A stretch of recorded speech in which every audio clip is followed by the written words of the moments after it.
think there's something about our culture and the way we're trying to build our business that gives people hope. It's pointing at something bigger than just being a contractor. There's two sides to the coin though, right? And when you're in the service business and you're in the construction business, there's a lot of risk, there's a lot of deadlines, and there is the real practical part of delivering with excellence.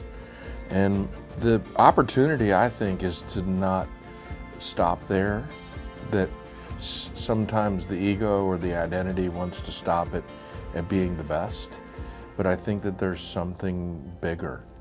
And that's what we're really trying to tap into. I think it's a little more spiritual in nature, you know. And so in the root system at Gordon Highlander is a carefully thought out mission statement, and it is about helping others.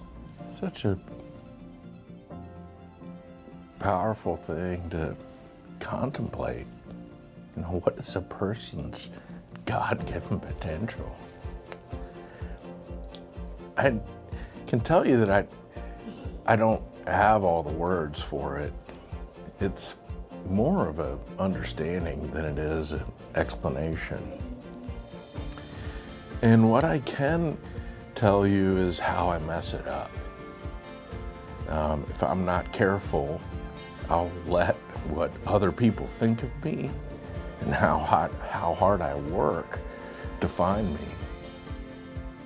And I think that the intrinsic nature and our divine DNA is that we're made perfectly in God's image, and that to Him we're invaluable.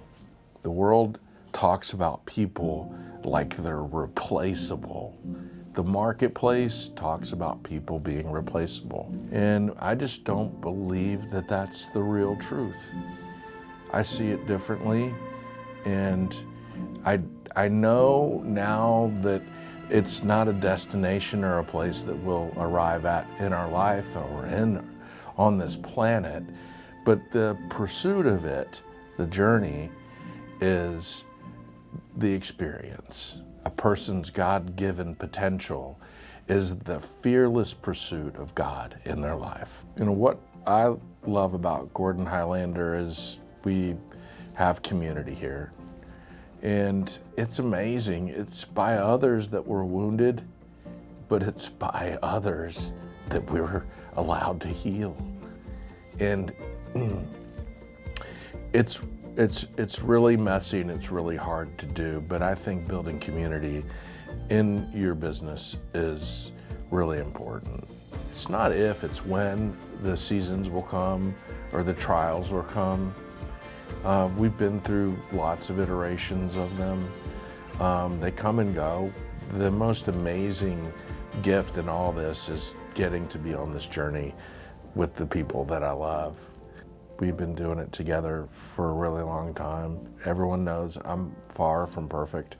I'm probably the biggest violator of messing things up. But being able to live in the messy middle with people that are reaching for something that's bigger than themselves is how great work community gets built. Everything I love has been the hardest thing I've ever done. I wish it was the other way around. It doesn't really work that way. Hype is when it's easy. You know, hope is when there's no hype left.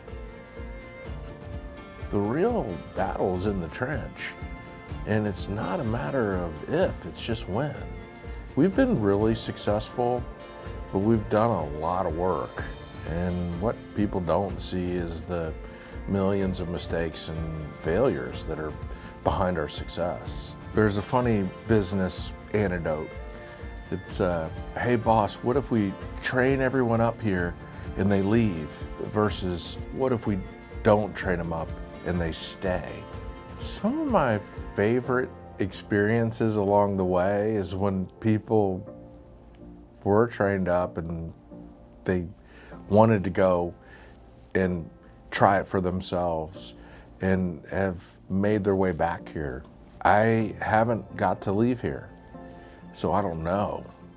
But when someone comes back and they're received and it's like a homecoming, you know, those are the little wonderful reminders that the fact that we're just trying to do it right or better is enough.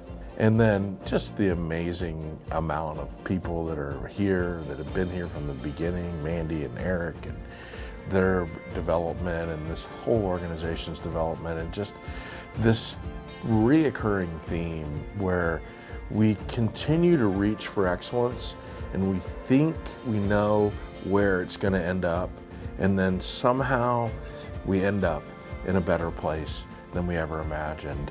And I think that's stitched into the organization, and it's individually stitched into each one of the Highlanders.